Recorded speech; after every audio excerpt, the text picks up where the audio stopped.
Assalamualaikum warahmatullahi wabarakatuh. Bismillahirrahmanirrahim. Wa iyyaka wa muhdatsatil umuri wa mukhtalafatil ara'i. Dan hati-hatilah engkau akan membuat mengada-adakan perkara-perkara baru daripada urusan agama dan perselisihan daripada pendapat-pendapat. Faqad qala alaihi salatu wassalam, sesungguhnya Nabi bersabda alaihi salatu wassalam, kullu muhdatsatin bid'ah wa kullu bid'atin dhalalah. Setiap-tiap yang diada-adakan itu bid'ah, setiap bid'ah itu sesat. Wa qala alaihi salatu wassalam, bersabda Nabi alaihi salatu wassalam, man ahdatsa fi amrina hadza ma laysa minhu fahuwa alaihi raddun. Siapa orang mengada-ada pada agama kami ini sesuatu ajaran yang tidak termasuk daripada agama, maka itu ditolak. Wal bid'ah salasun, bid'ah itu ada 3. Bid'atun hasanatun, pertama namanya bid'ah hasanah, bid'ah yang baik. Wahia ma ra'ahu a'immatul huda mimma yuwafiqul kitaba was sunnata min haitsu isarul aslahi wal anfa'i wal ahsani. Yang namanya bid'ah hasanah adalah sesuatu ra'ahu yang dipandang oleh imam-imam petunjuk, yakni imam-imam umat Islam, dari sesuatu yang sesuai dengan Al-Quran dan hadis, dipandang dari segi memilih yang lebih maslahat, lebih manfaat dan lebih baik. Wadzalika, contoh yang demikian itu kajam'il Quran, seperti mengumpulkan Al-Quran fi mushafin dalam satu buku. Li Abi Bakrin, idenya bagi Abu Bakar Siddiq radhiyallahu an. Wa nasbid diwani wa salatit tarawih li Umar, dan membuat buku administrasi keuangan, gaji karyawan itu, dan salat tarawih berjamaah dengan satu imam bagi Sayyidina Umar. Wa tartibil mushafi, dan mengatur menyusun mushaf. Wal adzanil awal, dan adzan pertama yaumal jumu'ah, pada hari Jumat, li Utsman, bagi Sayyidina Utsman. Wa ahkami qitalil bughat, dan hukum-hukum memerangi teroris pemberontak, li Aliyin, bagi Sayyidina Ali radhiyallahu anhu, semoga Allah meridai kepada beliau. Wa an baqiyatil khulafail arba'ah, dan kepada setinggalnya khalifah-khalifah yang ada 4. Wasaniyatu, bid'ah yang kedua, bid'atun madhmumatun, bid'ah yang tercela. Ala lisani zuhdi wal qanaati faqat, atas bahasa zuhud dan qanaah saja, bahasa para sufi. Wadzalika, yang demikian itu contohnya katawassu'i, seperti meluas-luaskan diri, fil malabisi, pada pakaian, wal ma'akili, dan makan, wal masakinil mubahati, dan tempat kediaman yang mubah. Wasalisatu, ketiganya, bid'atun madhmumatun mutlaqan, bid'ah yang tercela secara mutlak. Wahia, yaitu ma khalafa nususal kitabi was sunnah, ajaran yang menyalahi nas Al-Quran dan hadis. Au kharaqa ijma'al ummati, atau merobek akan kesepakatan ulama umat Islam. Wa qad waqa'a min hadzal naw'i lil mubtadi'ati katsirun fil usuli wa qalla wuqu'uhu fil furu'i. Sungguh terjadi daripada macam ini bid'ah tercela lil mubtadi'ati, bagi pembuat bid'ah, kasirun, terjadi banyak sekali pada masalah usuluddin, dan jarang terjadinya pada masalah cabang-cabang agama. Segini dulu nih. Wa kullu man, nanti kita lanjutkan. Berapa banyak muslim di zaman akhir ini yang menjadi perpecahan umat terjadi itu karena tidak memahami apa arti sunnah, apa arti bid'ah. Kadang sesuatu yang bukan bid'ah kita tuduhkan sebagai bid'ah karena ketidakmengertian kita apa yang dimaksud dengan bid'ah. Itu begitu. Ada dua di dalam ajaran Islam itu, ada namanya sunnah, ada namanya bid'ah. Apa yang disebut sunnah? Sunnah itu adalah ajaran yang memiliki sumber dari Al-Quran atau hadis atau ijma' atau qiyas. Itu namanya sunnah atau kategori ajaran Islam. Apa itu bid'ah? Bid'ah satu ajaran yang menyalahi Al-Quran atau menyalahi hadis atau menyalahi ijma', itu namanya bid'ah. Cuman kalimat bid'ah ini terbagi dua. Kalimat bid'ah ini ada dipandang dari etimologi, ada dipandang dari sisi terminologi. Kalau yang tadi kita artikan namanya bid'ah secara terminologi, sunnah secara terminologi. Kalau sunnah secara bahasa artinya jalan. Jalan aja artinya sunnah, jalan.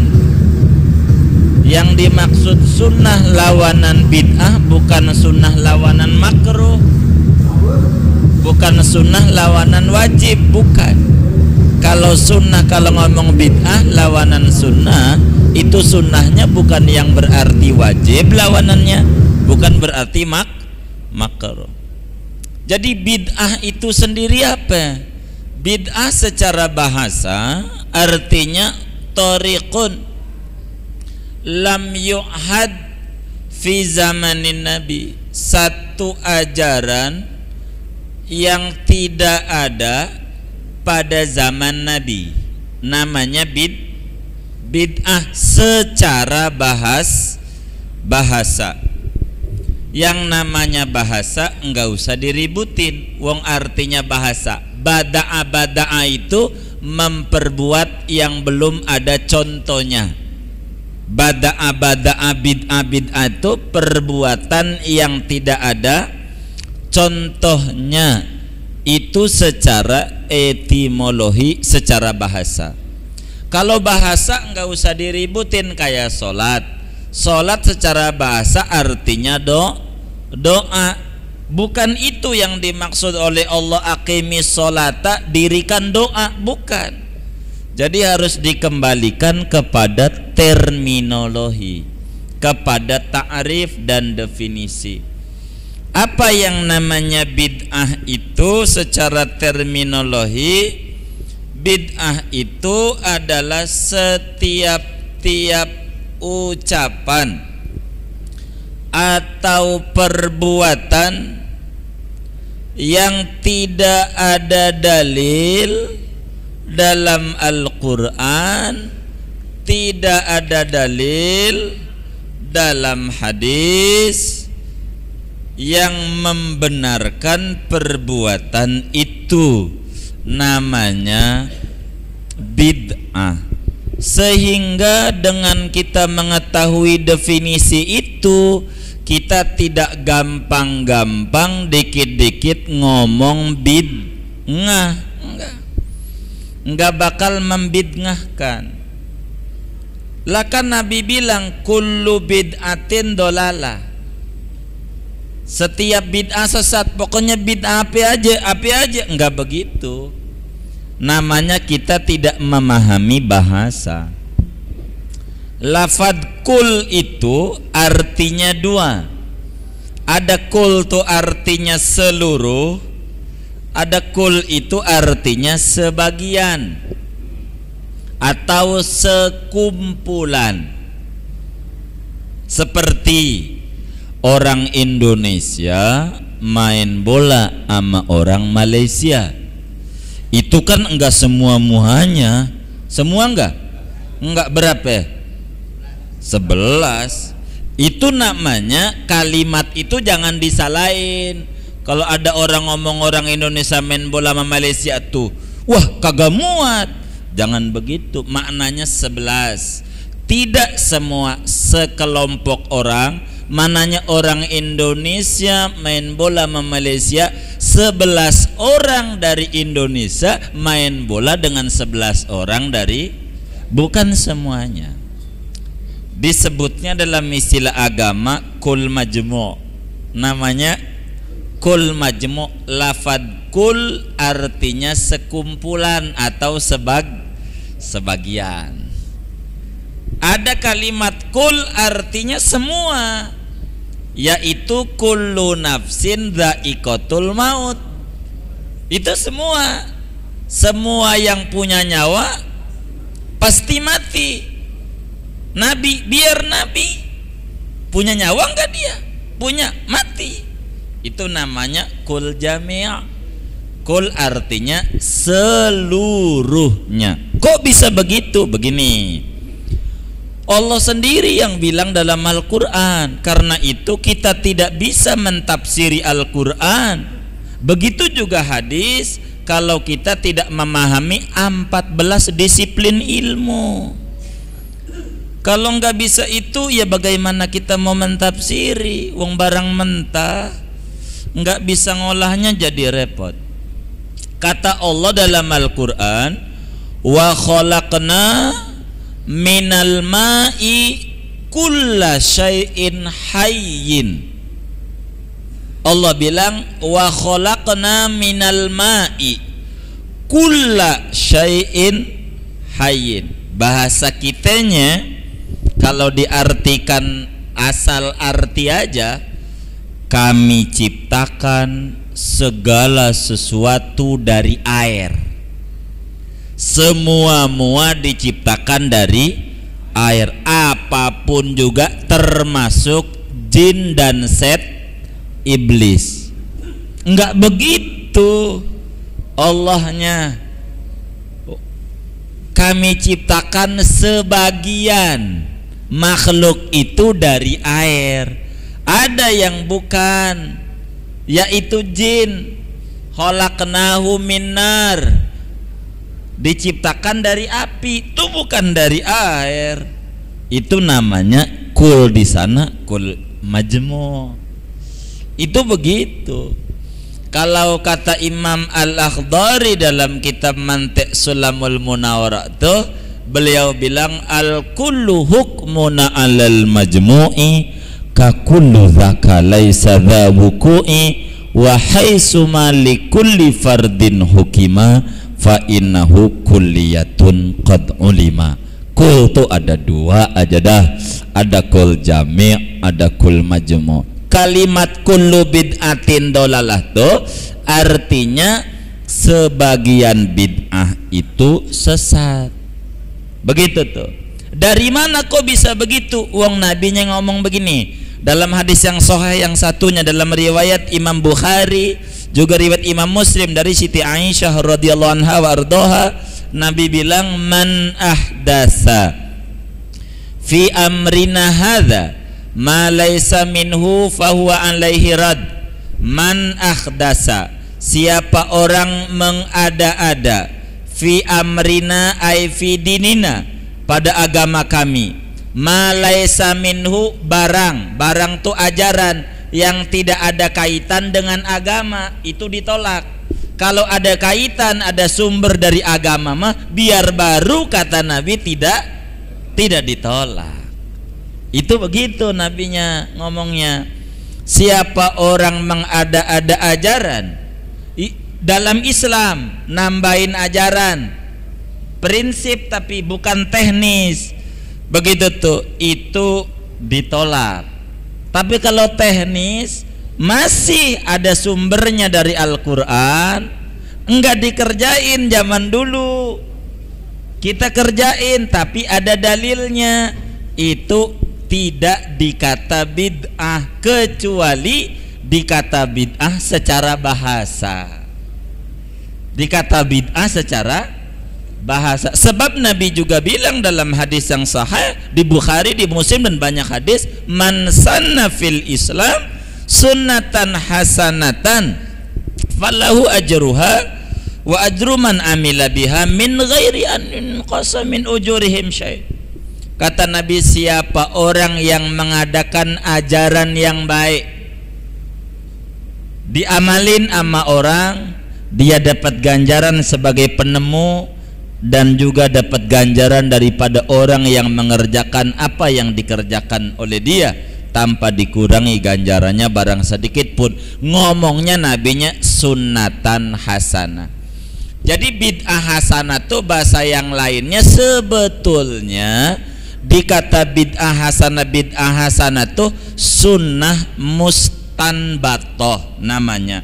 Sunnah ajaran yang diambil dari Al-Quran, diambil dari hadis, diambil dari ijma', diambil dari kias. Masih ada ajaran sumbernya.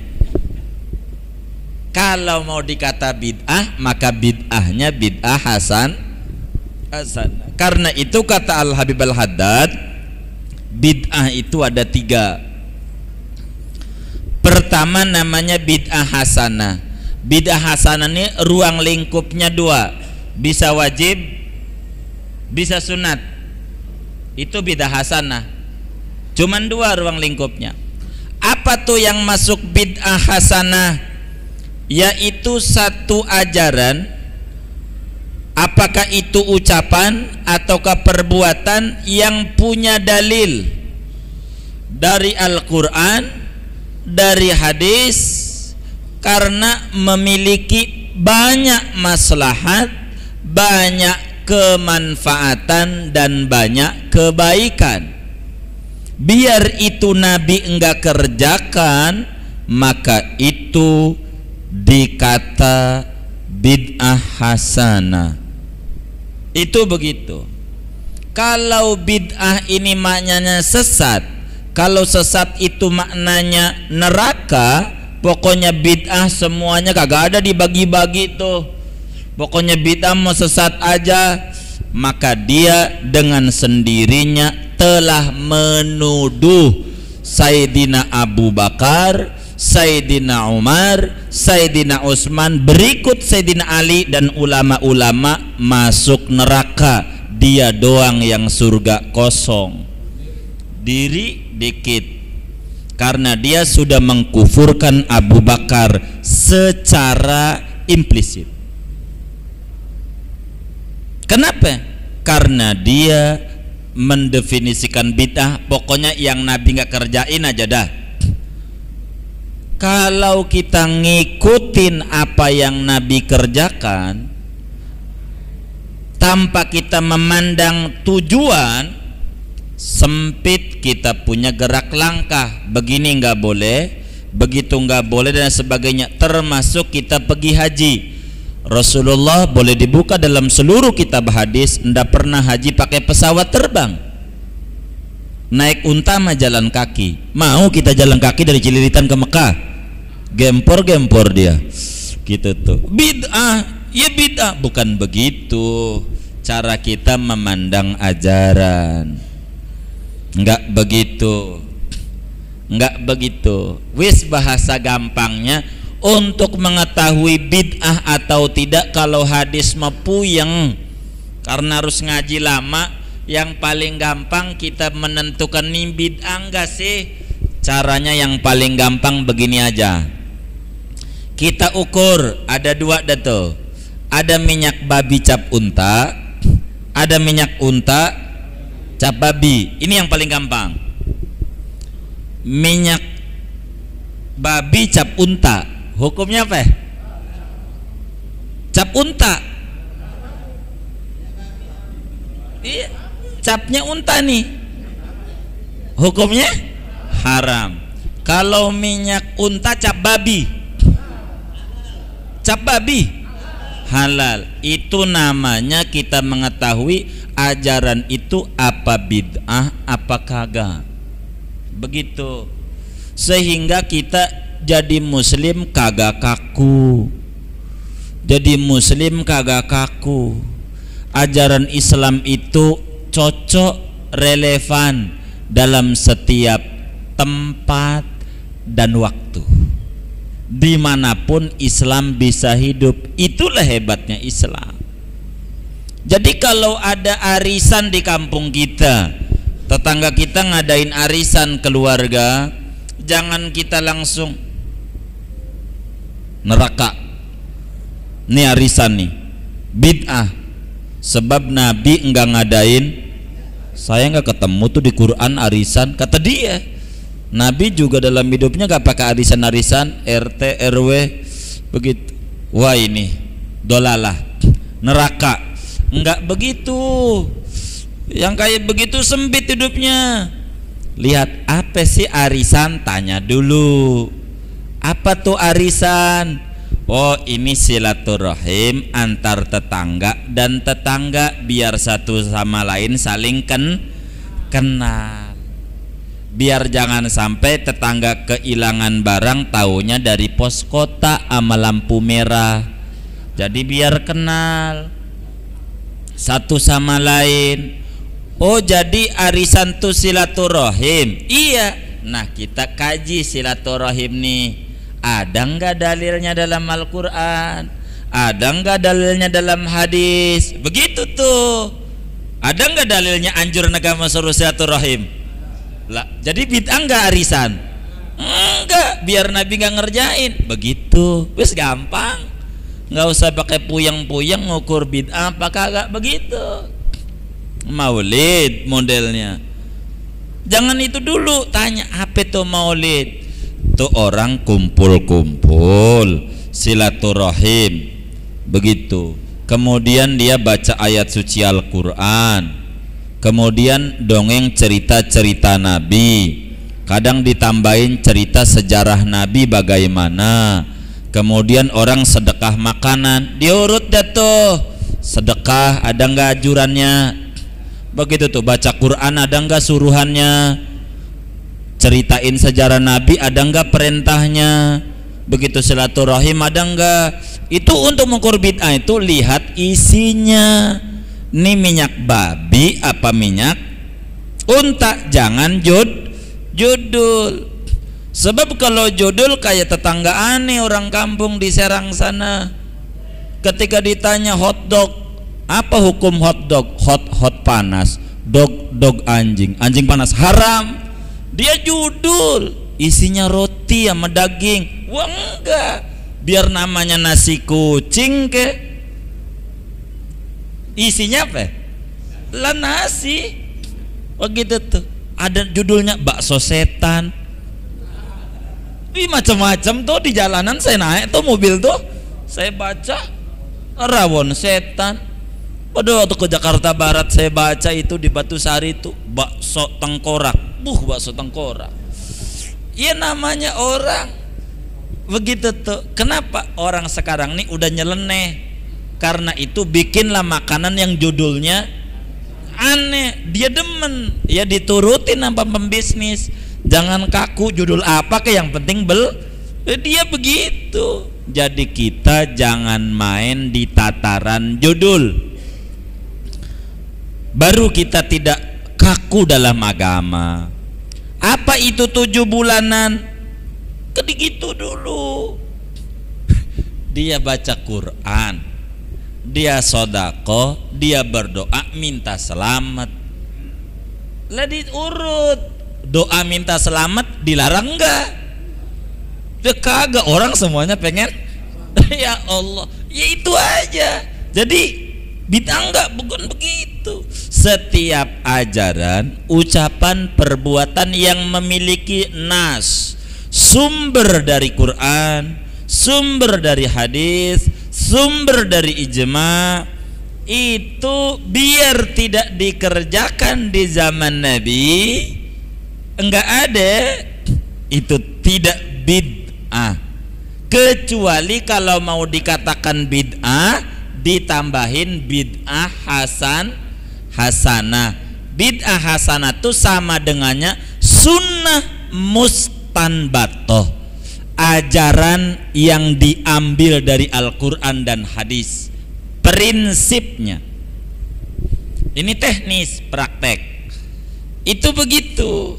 Seperti mana Abu Bakar Siddiq ketika zaman itu para tentara muslim yang hafal Quran semuanya kebanyakan jadi tentara.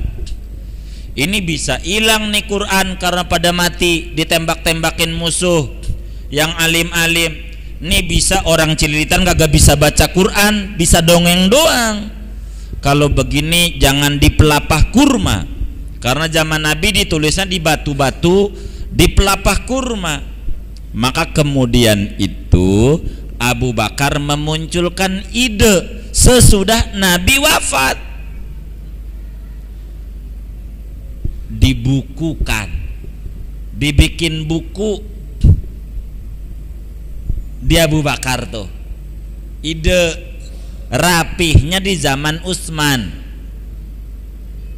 Nabi sih kagak nyuruh, kagak ada suruhannya begitu. Tapi ini demi maslahat umat, jangan sampai muslim kagak tahu Al-Quran. Kalau di batu-batu dan pelapa kurma, jadi Quran yang kita baca di masjid-masjid, di rumah-rumah kita itu baru pembukuannya. Dulunya mah di pelapah kurma, di batu-batu dan di dada-dada. Nah ini tidak dikata dolalah. Kalau dikata sesat, maka Abu Bakar sesat. Enggak mungkin Nabi nyuruh iqtadu billadaini min ba'di Abi Bakrin wa Umar. Kaum muslimin, jangan sampai kagak ente ikut dua orang besar, Abu Bakar, Umar. Ikuti apa aja yang dia kerjain tuh. Nabi nyuruh, Abu Bakar adain, ikut. Kita nikmati Al-Quran, bisa kita baca. Barkah ide cemerlangnya Abu Bakar, dan itu tidak bid'ah tapi sunnah mustambatoh, atau kalau dikatakan bid'ah namanya bid'ah hasanah. Mana lagi sholat sunnah wudhu? Nabi gak kerjain sholat sunnah wudhu. Pada waktu Nabi Mi'raj, Nabi dengar suara sendalnya Bilal lebih dulu di surga.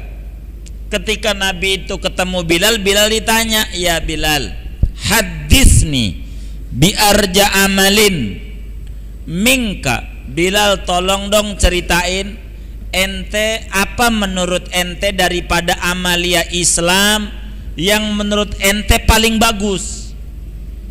Sebab begini, fa inni sami'tu dafana alaika fil jannah. Sebab aku dengar ketoplak-ketoplak sendal ente. Nabi saking sayangnya sama sahabat, cinta itu nggak kayak kita. Kita mah bini kita datang aja kagak tahu. Kalau Nabi sahabat aja tuh suara sendalnya sampai hafal, saking cintanya mendalam. Suara sendal itu hafal, ini suara sendalnya Bilal. Saking cintanya, ngefannya begitu sama sahabat itu. Nah ini Bilal ditanya, Bilal ente apa amalia yang ama ente dianggap paling bagus? Kata Bilal, ana si Nabi ya apa ya, biasa-biasa aja. Cuman ana tuh biasanya kalau habis wudhu ane pakai sholat, ane selalu sholat sunnah wudhu. Nabi kagak ngajarin, kagak. Tapi Bilal ini ngambil.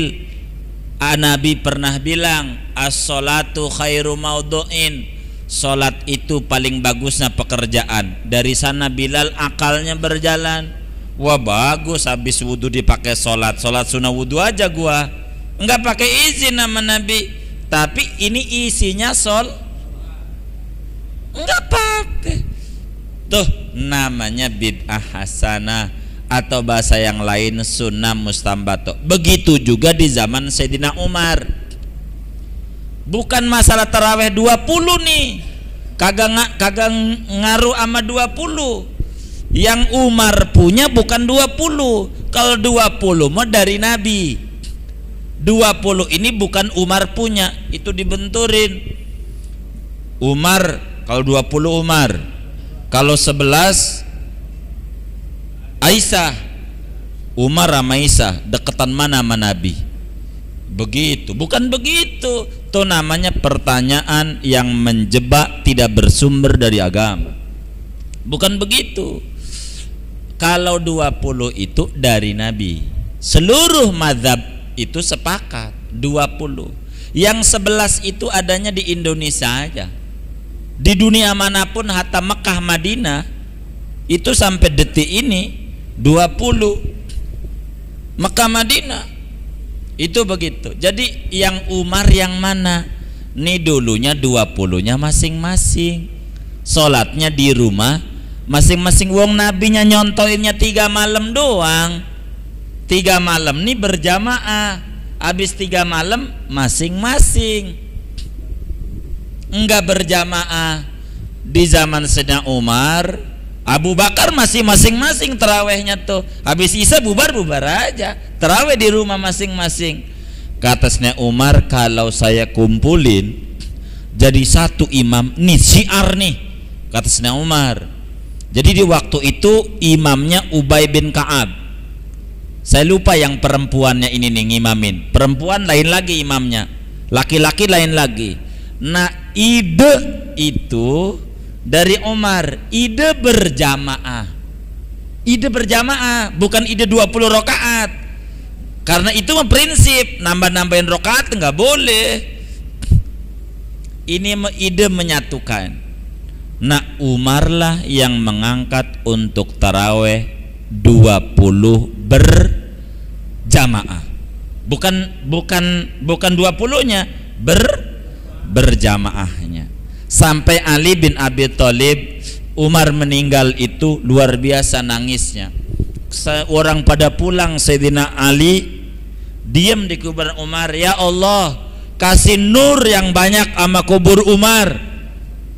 Gara-gara kubur Umar, masjid-masjid umat Islam ramai kalau Ramadan pada berjamaah.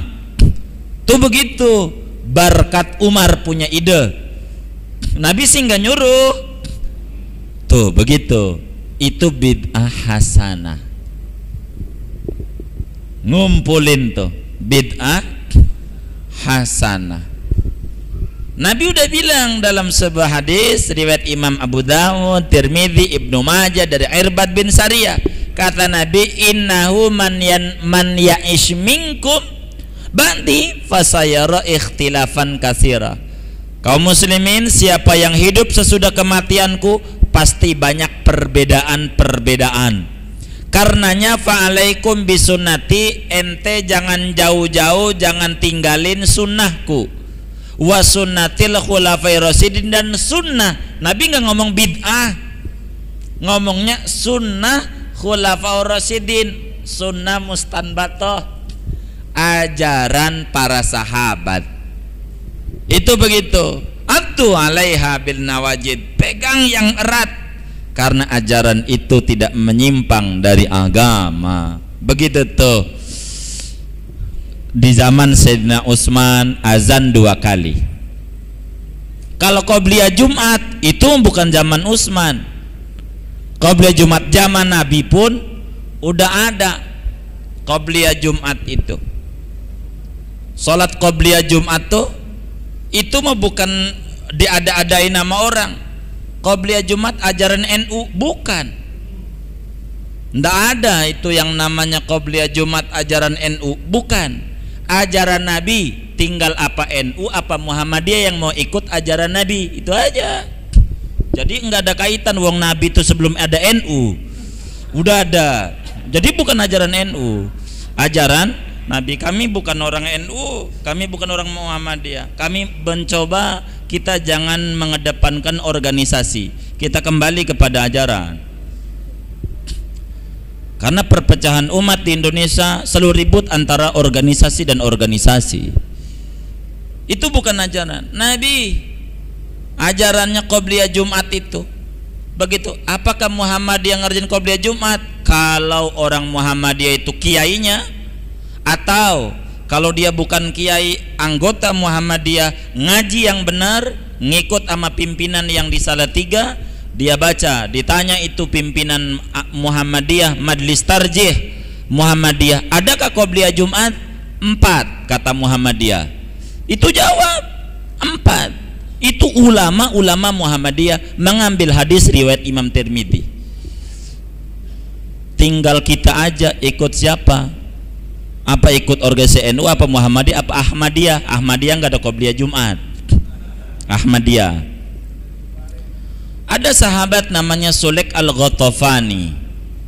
Sulaik Al-Ghatafani ini datang ke masjid telat. Nabi udah khutbah. Ja'a Sulaikun Al-Ghatafaniyu wan nabiyyu sallallahu alaihi wasallam yakhtubu. Datang Sulaik Al-Ghatafani ke masjid, Nabi lagi khutbah. Kemudian itu Sulaik ini kayak umumnya kita, dia pakai akal-akal. Kata dia, dengerin khutbah kan wajib, Qobliyah Jumat sunat, duduk aja dah. Sulaik tuh masuk ke masjid langsung duduk, kagak pakai sholat, dia langsung duduk aja. Nabi lagi ceramah, lagi khutbah, langsung Nabi tegur, as-sallaita qabla an taji'a ya Sulaik. Nabi lagi pidato, dia langsung duduk, diomelin sama Nabi. Sulaik, lu main pakai duduk, udah sholat belum sebelum berangkat ke masjid? Begitu. Ente udah sholat belum sebelum berangkat ke masjid, sebelum datang di masjid nih? Sholat apa kalau di rumah? Tahiyatul masjid? Nggak ada. Tahiyatul rumah? Nggak ada. Kalau tahiyatul masjid harus di masjid. Nabinya, apakah ente udah sholat sebelum di masjid nih? Dia jawab, qala la, belum Nabi. Sholat apa? Wong dia telat datang ke masjid, udah dohor dulu. Mananya ente udah Qobliyah Jumat belum? Di rumah sebelum kemari. Kan Qobliyah itu kalau udah masuk waktu. Dia bilang belum. Nabi bilang, sholli wa tajawad, sholat cepetin, bacanya suratnya jangan panjang-panjang, jangan Yasin sama Kahfi. Imam udah selesai salam, dia masih Qobliyah Jumat aja, yang pendek aja. Itu begitu. Sulit untuk membantah ini. Tapi di zaman Sayyidina Utsman muncul azan 2 kali. Bukan Qobliyah Jumat, itu dari Nabi udah ada. Azan 2 kali azan. Kenapa azan 2 kali? Zaman dulu orang tuh getol ke masjid, jam 7 udah berangkat ke masjid. Kalau datang jam 10 wis jemur-jemuran aja, itu jam 10 ke masjid. Di zaman Nabi, zaman Abu Bakar, zaman Umar, itu jam 10 ke masjid itu udah jemur-jemuran, udah kagak muat. Kalau kita berangkat jam 7, wah tengkar sama pengurus masjid, lu mau gantiin gue jadi merbot lu. Kalau kita jam 7 itu begitu. Ini zaman akhir Pak, betul nggak? Itu zaman akhir. Jam 7 itu udah rame. Jam 7 tuh udah rame. Nah zaman Sayyidina Utsman orang udah pada telat. Datangnya telat karena usaha pada makmur, udah kerja sana-sana sini. Wah bahaya nih. Orang bisa ketinggalan Jumat kalau azan sekali. Maka azan 2 kali. Yang pertama itu azannya speaker luar, yakni di atas. Dulu kan gak ada speaker. Azannya di rumah sahabat yang paling tinggi. Rumah sahabat yang paling tinggi, Allahu Akbar. Jadi orang di pasar buru-buru, khawatir ketinggalan khutbah sama sholat. Datang ke masjid masih pada qabliyah dia. Itu begitu tujuannya, ngingetin. Kalau azan yang kedua yang dekat imam mau naik tuh, itu nggak pakai speaker. Kalau bahasa kita speaker dalam, karena orang sudah pada kumpul, nggak pakai speaker luar. Maka nggak ada ajaran qomat itu keluar, kurang bagus. Kalau kita qomat pakai speaker luar, nggak usah, cukup azan aja. Kalau qomat speaker luar tuh orang yang di rumah tar belum qomat. Tuh begitu, prinsipnya begitu. Itu begitu, qomat mau speaker dalam. Jumat itu yang kedua tuh speaker dalam, enggak speaker luar. Sekali aja, karena itu buat manggil orang. Jadi semuanya sekali kalau keluar, sekali begitu. Karena itu buat manggil. Karena itu azan Sayyidina Umar itu di atas Sayyidina Utsman itu di atas puncak, di atas rumah sahabat paling tinggi. Yang kedua di sini. Itu tujuannya udah ngasih informasi, ayo pada sholat Jumat. Itu begitu. Itu ide yang cemerlang. Itu dikata bid'ah hasanah. Tidak dolalah. Kalau dolalah, Umar masuk neraka, Utsman, Abu Bakar. Tinggian siapa kita sama dia? Ibadah juga kurang, udah mau nyesat-nyesatin orang. Karena itu yang kayak begitu namanya bid'ah hasanah. Kedua, ada namanya kata Habib Al-Haddad bid'ah madzmumah, bid'ah tercela. Bid'ah tercela ini ada dua. Jadi bid'ah ada tiga. Pertama bid'ah hasanah, kedua bid'ah sayyi'ah yang tercela. Yang tercela ini ada dua. Pertama, bid'ah yang tercela dalam pandangan ulama tasawuf. Itu tercela. Tapi tidak tercela dalam pandangan agama, tidak tercela dalam pandangan agama. Maknanya bid'ah tercela dalam pandangan ulama tasawuf bid'ah mubahah. Kalau bahasa hukumnya bid'ah mubahah, bid'ah yang mubah. Itu dalam pandangan ulama tasawuf tercela. Biar mubah. Seperti apa? Seperti kita mau rapat RT bikin baju baru, mau ngadain maulid seragam baru, maulid di RW bajunya putih, di itu kelurahan bajunya hijau, ini berluas-luas baju. Ini namanya tercela dalam dunia tasawuf. Kita tuh baju kita kan banyak banget tuh, mau ini baju belum juga puasa baju udah beli. Ntar puasa lain, itu kan sebelum puasa. Kata bini kita, ini kan mau puasa, belum ngadepin lebaran. Jadi baju melulu. Namanya bahasa modernnya lifestyle, gaya hidup. Itu dicela dalam pandangan dunia tasawuf. Kenapa dicela? Kalau Nabi, kalau kita beli baju baru, baju yang second dikasih sama orang. Itu Nabi dan para sahabat. Jadi sehingga tidak terlalu banyak pusing. Kalau kita akhirnya baju nih banyak, udah kagak muat lemari, langsung pikir bagaimana harus beli lemari. Buat apa?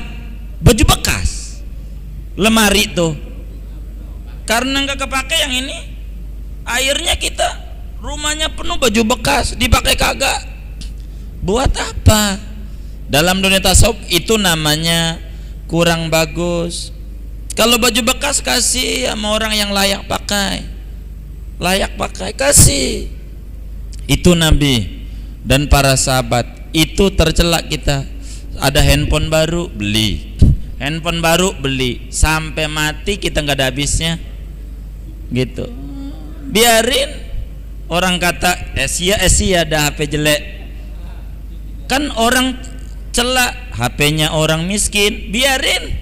Orang kata apa ke ringtone bunyinya, begitu tuh. Kita yang penting ada isinya, begitu. Daripada BlackBerry kagak ada pulsanya, buat apa? Udah biasa aja. Tiba waktunya kita kebeli, ndak usah pakai repot-repot pusing. Akhirnya buka kredit ini, kredit segala macam. Itu musing sendiri. Di samping kita musingin hidup. Wajar kalau hidupnya enggak ada bahagia. Bahagia yang kita tanya tuh, ketika ditanya kapan bahagia, jawabnya kata orang yang baru lulus kuliah, kalau sudah dapat kerja itu baru bahagia. Udah dapat kerja, tanya sama dia, bahagia belum? Belum enggak. Kalau udah punya rumah, udah dia punya rumah, tanya bahagia belum? Kalau belum, ada pasangan hidup. Kalau udah punya bini aja deh tuh di samping, tenang dah. Kata dia, tanya udah nikah, bahagia belum? Kalau belum, punya momongan, anak. Iya, udah punya anak, tanya bahagia belum? Kalau belum, pada kelar sekolah. Kalau belum kelar sekolah, belum bahagia. Kalau ini udah jadi sarjana ekonomi, sarjana administrasi, sarjana hukum, sarjana ini, baru tenang dah hidup. Tanya, udah pada lulus tuh anaknya, sarjana ini, sarjana itu, bahagia belum? Kalau belum, pada nikah. Begitu, betul Pak ya? Tuh, jadi kapan bahagianya? Udah nih pada nikah, pada yang ini nikah, yang ini nikah, yang ini nikah. Begitu ditanya, udah bahagia belum? Kalau belum, punya cucu. Tuh, jadi kapan bahagianya? Udah ada cucu nih, ditanya tanya, bahagia belum? Belum. Aduh, kita lagi tidur, cucu injak pala lagi, payah, kagak bisa istirahat. Begitu digangguin cucu mulu. Kalau anak-anak nih pada punya rumah, biar ngontrak, baru udah bahagia dah. Kata dia, udah ada tuh anak-anaknya, yang ini ngontrak di sini, ada Cililitan, ada yang di Bayoran, ada yang di Cibubur, mana macam anaknya. Tanya, udah bahagia belum? Sepi banget rumah. Jadi kapan bahagia? Kebahagiaan itu harus kita ciptakan dari kalbu kita, bukan gonta-ganti HP, bukan ganti-ganti baju baru, bukan mengikuti tren, kagak ada habisnya mengikuti tren. Coba kita lihat sesuatu yang dipilih sama orang dulu, ditinggalin sama orang modern, balik lagi dulu. Sirkulasinya begitu, siklusnya begitu. Pada waktu dulu orang tuanya ngajarinya enak, makan sambil duduk, lesehan bareng-bareng, tempe gitu, biar itu makannya, duduk bareng. Kata kita dengan segala macam jabatan yang tinggi, duduk kampungan. Zaman dulu makan yang bagus pakai meja, pakai garpu, pakai ini, pakai itu. Katanya begitu. Udah pakai meja segala macam, makan yang paling enak kalau sampai di rumah makan lesehan. Tuh sesuatu yang udah dia hina, dia ambil lagi. Orang tuanya udah dihina-hina, yang kayak begitu diambil lagi. Tuh cuman gaya hidup aja, gaya hidup saja, gaya hidup yang kayak begitu. Karena itu ada namanya bid'ah tercela dalam pandangan dunia tasawuf, yaitu berluas-luas tentang pakaian, berluas-luas tentang makanan apa aja, macam-macam yang kayak begitu tuh. Itu kayak begitu. Kemudian yang ketiga, bid'ah yang tercela dalam pandangan hukum. Nah, ini yang disebut bid'ah yang sesungguhnya. Apa itu? Ajaran yang menyalahi dalil Al-Quran, dalil hadis, dan ijma' ulama, atau disebut bid'ah yang haram dan bid'ah yang makruh. Kebanyakan pada tataran prinsip agama, tauhid. Seperti mana tuh? Seperti ada Nabi, sesudah Nabi Muhammad, itu namanya bid'ah madhmumah, bid'ah yang tercela. Yang kayak begitu tuh, kayak model Ahmadiyah segala macam tuh, hanya sebatas mengaku saja, prakteknya mah bukan agama. Kalau dalam fikih itu nggak ada. Bid'ah tuh. Jadi apa itu namanya maulid, apa tahlilan, apa arisan, apa dirgahayu, kita punya bangsa merdeka, selamatan, apa aja, itu semuanya harus dikembalikan, ada dalilnya apa kagak. Biar baru kayak seperti kampus. Zaman Nabi ada nggak kampus tuh? Itu namanya bid'ah wajibah. Biar baru perlu harus dibuat perguruan agar supaya muslim dapat ilmu. Itu begitu. Yang kaya-kaya begitu tidak tercela dalam agama. Jadi sehingga kata Imam Syafi'i radhiyallahu anhu, sebagaimana dikutip oleh Imam Ibnu Hajar Al-Asqalani dalam Fathul Bari, Syarah Sahih Bukhari itu ada 15 jilid, itu pada jilid yang keberapanya itu jilid yang pada juz 17-nya lah. Begitu juz 17 itu jilid keberapa ide? 7 apa? Ke-8 begitu. Ke-9-nya itu di sana ada tertulis kata Imam Syafi'i, yang namanya sunnah adalah segala yang baru yang tidak menyalahi dalil Al-Quran dan hadis ijma' dan qiyas, itu namanya bid'ah mahmudah ataupun sunnah mustanbatah. Tapi kalau ajaran baru itu menyalahi Al-Quran dan hadis, ijma' dan qiyas, maka itu namanya bid'ah dolalah.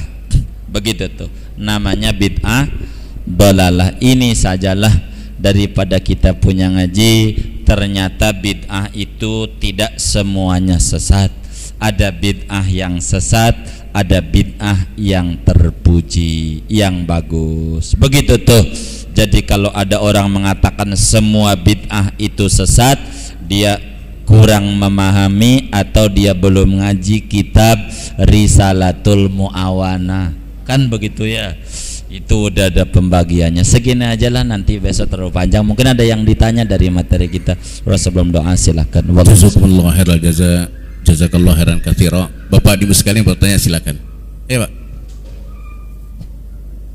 Assalamualaikum warahmatullahi wabarakatuh. Saya menyikapi bid'ah dan Ahmadiyah. Waktu almarhum Kiai Idam Halid hidup sama Buya Hamka, diundanglah Kiai Buya Hamka ke Muktamar NU. Subuh pertama Kiai Idam Halid lah, mudah-mudahan Allah memberkahi dia, berdoa ya, disuruh sebagai imam subuh. Buya Hamka di belakang. Idam Halid pakai kunut, almarhum Buya Hamka ikut. Subuh kedua kata Kiai Idam Halid almarhumah, padahal Buya imam nggak kunut, Idam Halid juga ikut nggak kunut. Nah ini kita menyikapi masalah kata orang dibilang bid'ah, tapi mereka pembesar kita ini tidak mempermasalahkan. Yang mempermasalahkan ini kan grassroots aja ini sebenarnya. Nah kedua masalah Ahmadiyah ini, saya miris melihat DKI ini Jawa Timur melak-melak gubernurnya tuh melarang tidak ada lagi Ahmadiyah di Jawa Timur, akan diberangus. Ini ada pergub. Kita katanya Puji Bowo yang namanya ulama alim gubernur alim ulama tidak berani Apa jawaban Puji Bowo waktu ditanya? Menunggu kepres presiden. Ini kira-kira saya minta anjuran sama Ustadz, bagaimana kita untuk menyikapi masalah Ahmadiyah ini? Itu aja. Assalamualaikum warahmatullahi wabarakatuh. Waalaikumsalam. Jadi kembali, kalau berbicara bid'ah ini lebih banyak tatarannya di dalam prinsip agama, bukan teknis pelaksanaan pengamalan agama atau tataran furu'iyah. Kalau dalam furu'iyah perbedaan itu hal biasa. Apakah kita itu subuh pakai kunut ama enggak kunut, ini masih sunni, masih ahlus sunnah wal jamaah. Yang kayak begitu mah jangan dibalik-balik. Kalau kemudian dia tidak pakai kunut, berarti bukan ahlus sunnah. Kalau dia tidak tahlilan, berarti dia bukan ahlus sunnah. Kalau dia tidak ngadain maulid, berarti dia bukan. Ini yang menjadi keributan umat, tidak ngerti mana sunnah, mana bid'ah. Ini tatarannya kata Al-Habib Al-Haddad dalam tataran tauhid, bukan pelaksanaan teknis ajaran. Kalau teknis ajaran mah enggak ada kaitan, enggak pakai kunut. Ya memang ada ulamanya yang berpendapat begitu. Mau pakai kunut memang ada ulamanya berpendapat ada kunut. Ini mah tidak ada sesuatu yang merisaukan, sesuatu yang disebut dalam bahasa agama ikhtilafu ummati rahmah. Perbedaan pandangan ulama itu merupakan kasih sayang besar dari Allah buat kita umat. Ibarat sepatu Nike atau Sepote, itu Nike kalau ngeluarinnya nomornya 40 doang, aduh kasihan anak kita yang umur 7 tahun harus diganjel berapa koran. Kasihan juga yang nomor 42 kekecilan, rusak dia punya kaki. Mana yang cocok aja dah, yang penting masih Nike. Cocoknya nomor 40 pakai kunut silakan. Cocoknya nomor 30 nggak pakai silakan. Ini mah teknis saja, ndak usah diperdebatkan. Karena ini mau teknis. Kenapa sampai terjadi perbedaan itu? Begini. Oleh karena Nabi Muhammad itu punya wartawan 124.000 orang. Wartawannya Nabi Muhammad yang namanya sahabat. Kan wartawan tergantung nyotnya, mensotnya dari mana mensotnya. Kalau dapatnya dikit ya dikit berita itu. Kalau dapatnya banyak, apakah yang dikit ini salah? Ya tidak juga, sesuai kapasitas, keilmuan, pengetahuan yang dia dapat. Jadi nggak usah diperdebatkan.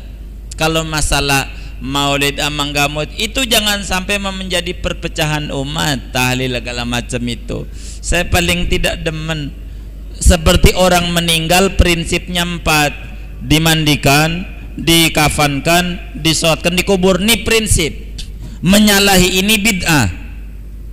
Tapi kalau masalah aksesoris, tambahan pemanis, begitu tuh sebagai sunnah mustanbatah, itu jangan diributkan. Apa model tahlilan segala macam, talqin, apa itu nggak usah diributkan yang kayak begitu. Sebab kalau diributin repot kita. Zaman Nabi tuh nggak pakai ambulan pak, nggak pakai ambulan.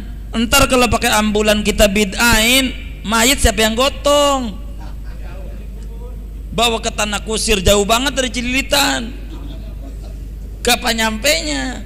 Biarin dah, teknis itu mah bukan prinsip. Jadi jangan ributin. Tahlil, ini doa, begitu tuh, enggak apa-apa. Jadi kita pokoknya minyak babi cap unta, minyak unta cap babi, itu yang namanya mengerti. Kenapa enggak ribut antara Buya Hamka dan Idham Khalid? Begitu tuh. Kenapa? Karena mereka orang mengerti. Tataran kita yang di bawah ini jiping, ngajinya nguping, kagak pernah bawa pulpen, bawa buku, gampang diombang-ambing. Karena itu mana yang suka aja. Kita enggak suka sama kunut, ya udah jangan kerjain. Begitu. Kita suka sama kunut memang ada ajarannya. Begitu tuh. Enggak demen sama qobliyah Jumat, ya enggak kerjain, tapi jangan pengen masuk surga duluan. Kan masih kurang dia ngamalin ajaran nabinya. Kan begitu. Begitu harus diurut. Gitu. Ini masalah begitu. Yang kayak begitu aja. Jadi enggak usah diributin lah. Kedua masalah Ahmadiyah. Jadi kalau masalah Fauzi Bowo yang jawab mesti Fauzi Bowo. Memang Fauzi Bowo itu ketua NU, tapi repot juga. Jadi itu urusannya Pak Fauzi Bowo, bukan kami yang menjawab. Kenapa Fauzi Bowo sebagai orang yang ketua NU DPW DKI yang sekarang akhirnya tidak jadi ketua DPW lagi, begitu dalam pemilihan yang kemarin, penyebabnya apa? Wallahu a'lam bishawab, karena kami tidak hadir juga dalam masa tataran itu. Tapi seyogianya memang DKI mestinya yang mengawali itu, inspirasi bagaimana untuk ke sana. Tapi kenapa enggak, itu kita enggak tahu pola pikirnya pemerintah DKI khususnya. Jadi mestinya sih DKI selalu harus menjadi pelopor, jangan nunggu terdesak baru buat. Itu terlalu ketinggalan. Ya mudah-mudahan ada di antara jamaah orang-orang yang dekat dengan Fauzi Bowo untuk kemudian membuat satu inspirasi menjadi pergub atau istilahnya perda sebagai penjembatani daripada apa yang ada. Yakin sebetulnya si muslim asal pada mengikuti tuntunan agama, mau duduk di majelis ilmu, tidak akan terjebak dengan ajaran model apapun yang bakal muncul. Sayangnya muslim tidak mau hadir di majelis ilmu, itu aja penyebabnya Pak. Kalau dia mau duduk di majelis ilmu muslim, yakin bakal menuai kebersamaan dan keberagaman. Jadi perpecahan umat yang terjadi ini penyebabnya satu sama lain saling menyesatkan.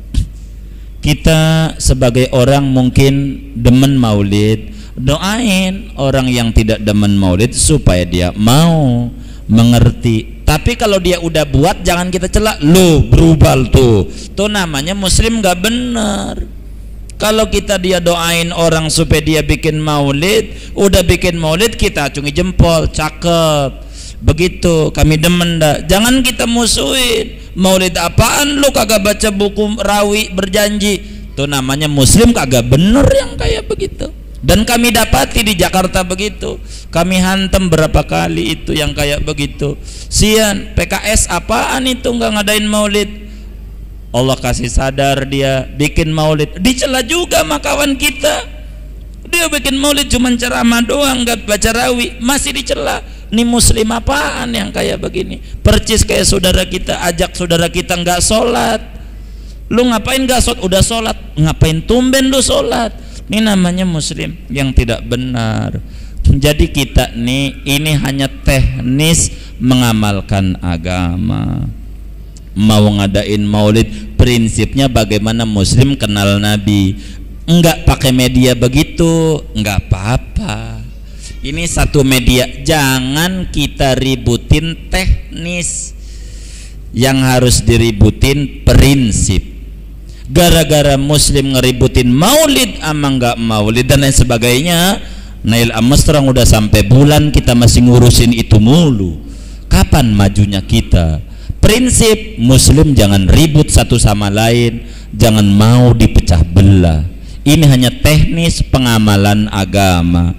Ada yang media maulid hanya sebatas tataran media, memperkenalkan umat kenal nabinya. Media bukan tujuan. Itu media, cara saja. Sehingga tidak mengadakan maulid tapi terus ngaji aja kayak begini nih. Enggak apa-apa, malah itu bagus. Daripada ngadain maulid ngaji enggak tahu rukun sholat, enggak tahu bagaimana takbir, bagaimana kita puasa, malah itu lebih parah juga.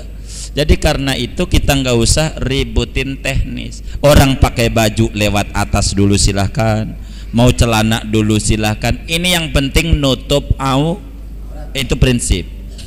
Kira-kira begitu yang harus diributin. Karena itu harapan kami dengan kita ngaji karya Al Habib Al Haddad ini di petang hari ini, mulai sekarang luaslah kita harus berpikir.